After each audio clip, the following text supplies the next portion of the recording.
What's good, y'all? It is Wednesday, January 21st. My name is Patrick, and you are tuned into The Morning Show.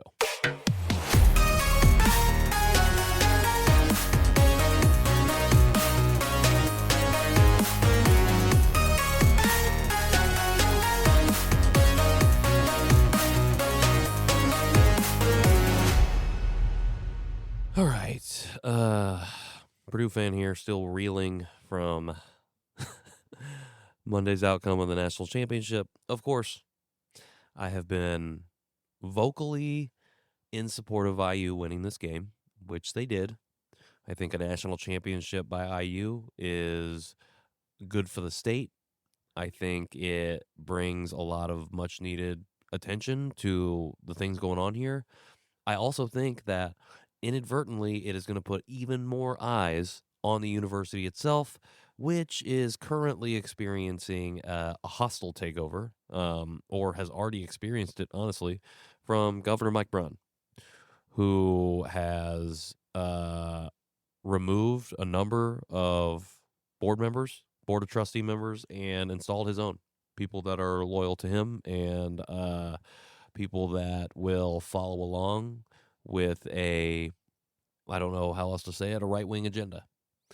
So, yeah, I think by winning the national championship, it is going to cause people to look more deeply into what's going on campus in the first place. I think some people will probably disagree with that, but as a person born in Korea, right after the Olympics in '88, I can say that hosting the Olympics, inadvertently put a spotlight on the number of children that South Korea had sent out for adoption over the 30 years prior to the Olympics being there. And would be one of the main drivers for somewhat of change in how the international adoption program would run in Korea. So, as someone who is directly affected by something like that, I can say sports sometimes do inadvertent things. And in the society that we are currently in, I would say the inadvertent thing that this IU championship in football will do is put the eyes of the world on the machinations of what's happening at the university.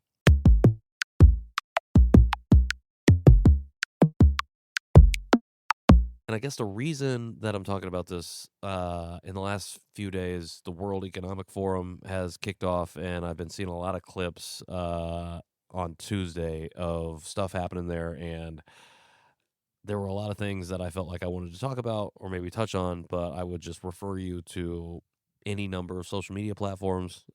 Threads is where I'm seeing a lot of the clips, but it's pretty stunning. Some of the stuff. I mean, it's not stunning. It's not surprising. It's just like maybe refreshing to see. Actually, it's scary and refreshing at the same time. A situation of many truths. It is scary to see people from the U.S. on this stage saying all kinds of wild stuff about how we don't need to, about how America needs to be strong in order for the world to be strong, about how um, we shouldn't be worried about overtures of taking countries over, invading countries. Like Scott Bessent, he does something in the Treasury, I believe, saying something wild stuff. I don't know. Just check it out. Just go online and check it out. You'll find it. Um, there was a lot of things there that I thought I might talk about, and I mean, just in general, in the last 48 hours, 24 hours, many things have been going on.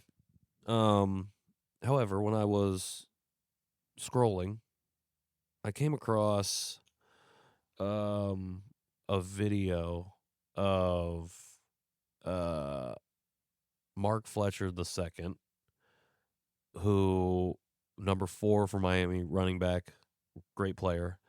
After the game, there's video of him taking a swing at an IU player and going after him. And I saw the clip early Tuesday, and I saw some of the discourse, and a lot of it was about how Miami really they're just like pretty much trashing Miami. And this clip that I just came across, the caption is Miami came out trash talking, or Miami came out talking trash even after the game. And so like I didn't know the context of why he was trying to swing at the IU player.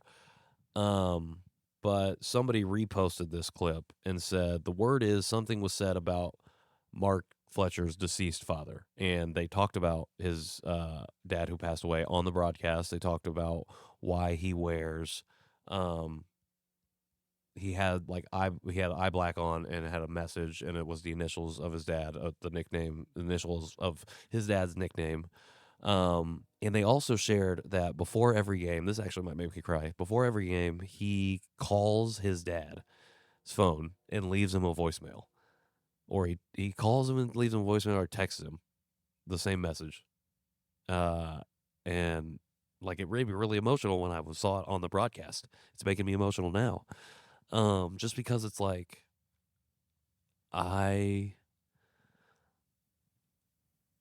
there are people close to me that have lost, and like I have never thought about keeping their memory alive in that way. And again, he's young, and like obviously super impactful for that loss to happen at a young age. And because he is an athlete in this way and plays at a high level, trying to reach the highest level, and his dad supported him in that journey, like it makes so much sense that he would, like, that was the ritual. His dad was there for games, and now that he's not, it's like he can send him this message, and like that keeps it going. Like, I don't know, there's just something. I don't know. I just really, really felt that when they talked about it on the broadcast.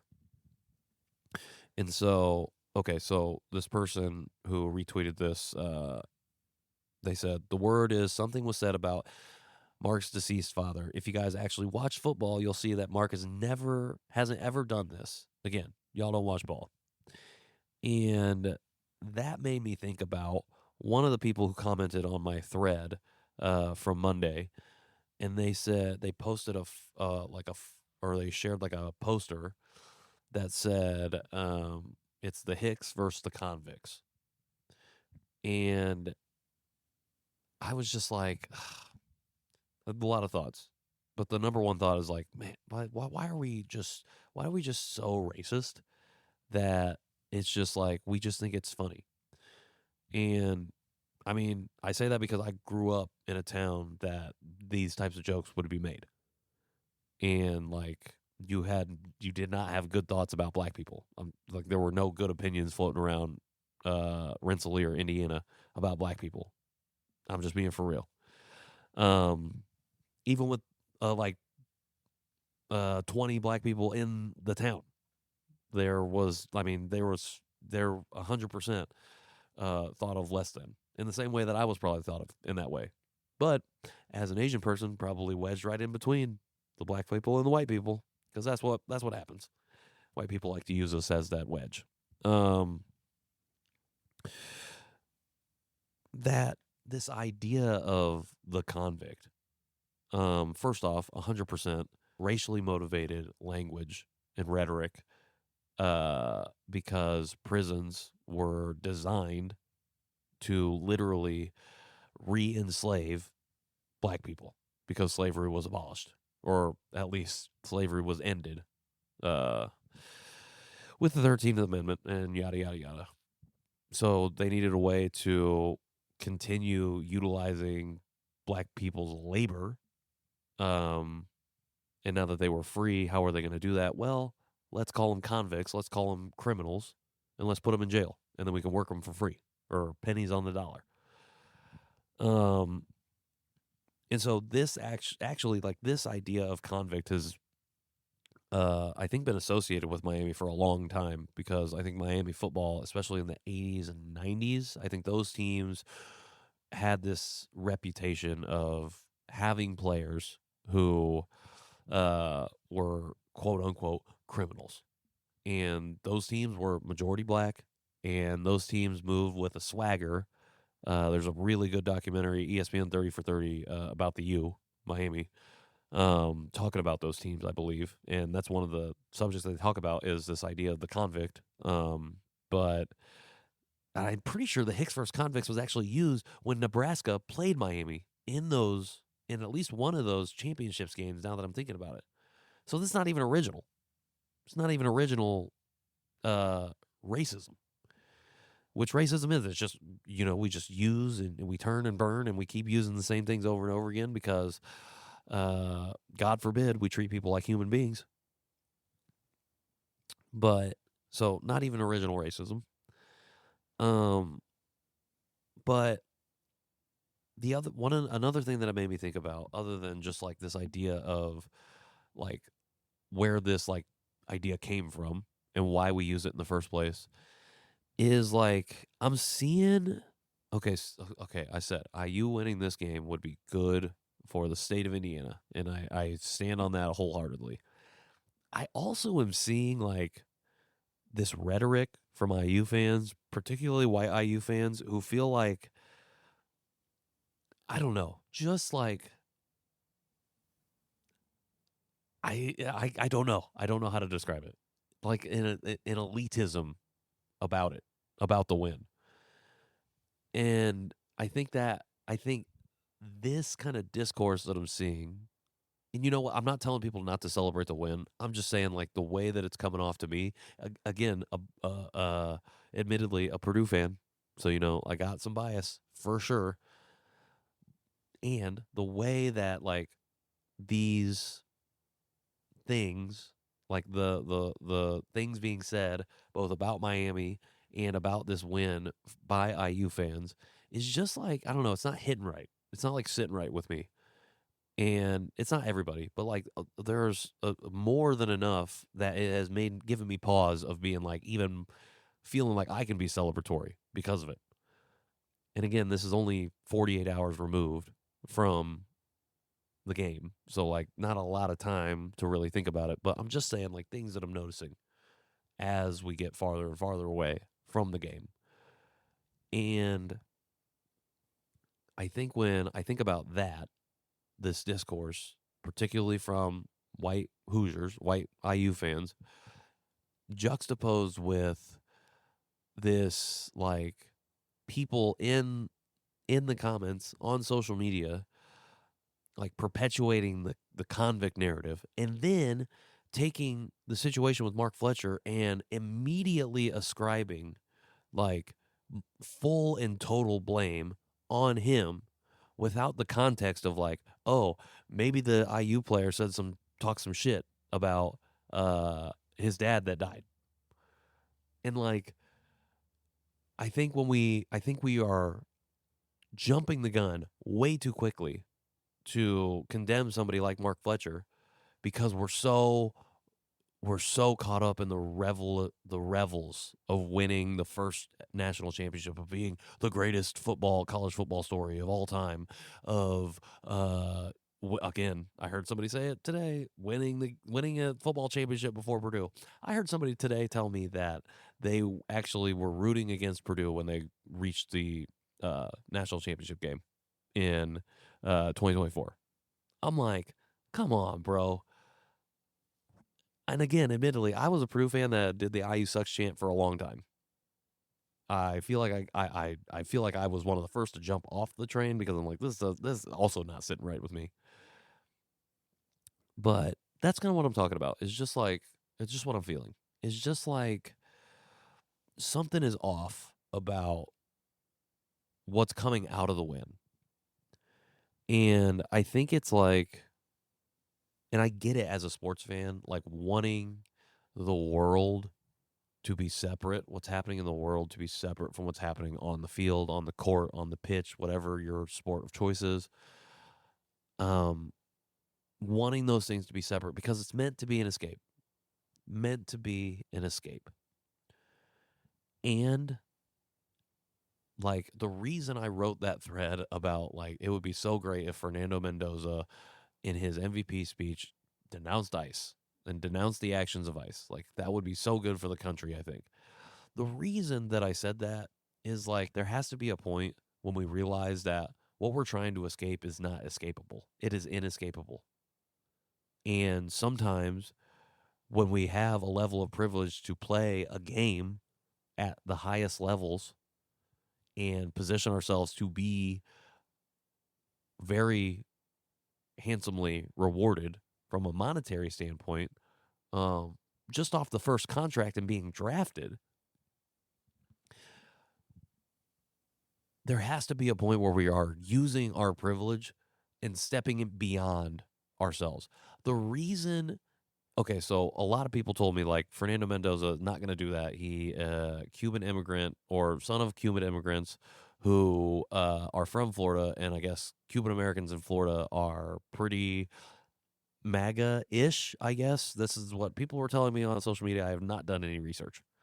So I don't know. That's just what I've heard. So that was something that people were saying he's not going to do it. Another thing that people were saying is just like in all of his post-game press conferences, every time he talks, does an interview, he's always very much praising God, giving glory to God for getting to this point, being able to win, do all these things, which is fine. I don't have a problem with that.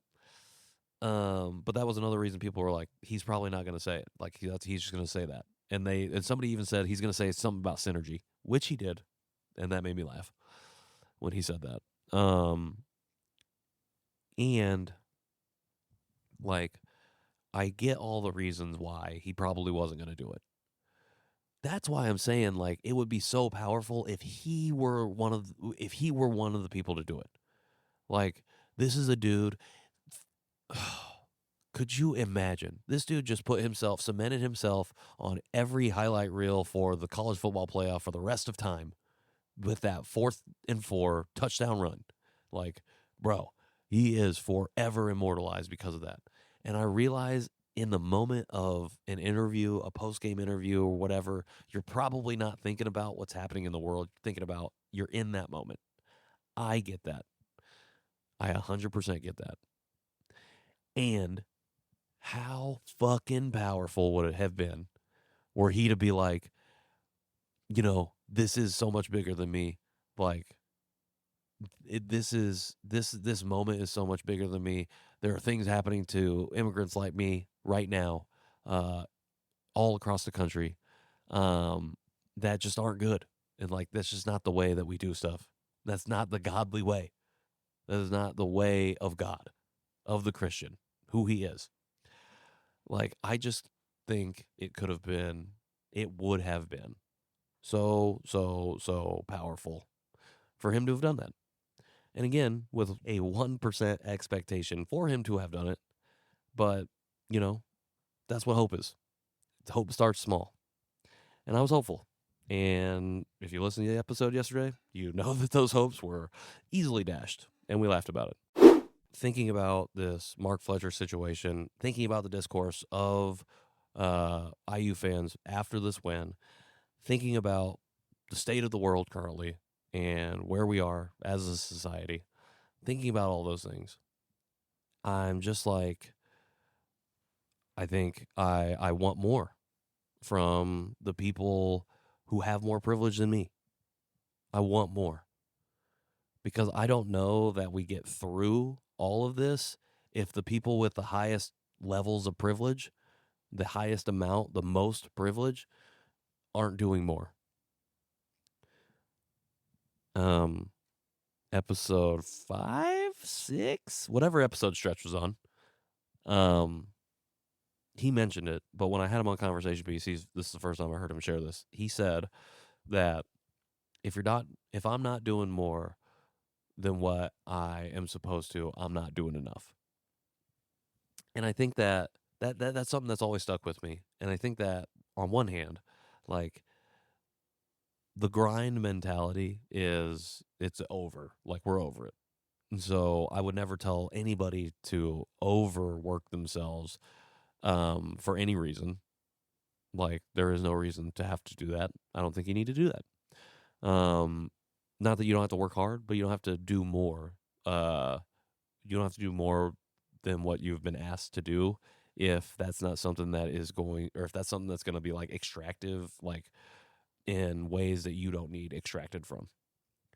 And on the other hand, I think that's what I think about when I think about the people with the most privilege, the most amount of privilege, is I want more from them. I want more from you. I think it is past, we are at a point where it is past time for y'all to do more than what you're supposed to be doing. Because right now, what you're doing is not enough. The bare minimum is not enough. And I don't know what that looks like. I don't know. The people smarter than me will have the answers of what that needs to be. And if I can connect you to them, I'll connect you to them. But that's what we need right now. We need more. We need more from the people at our highest levels of privilege to do more than they were ever supposed to do. Because the people who have never had enough have always been doing more than they were supposed to do. And unfortunately, in 2026, in 2025, it feels like that like it doesn't feel good. It doesn't feel good. And it's time for us. It's time for the people with the most privilege who claim to stand on the side of right, of good, of humanity, to really go the extra mile and show that. It's time.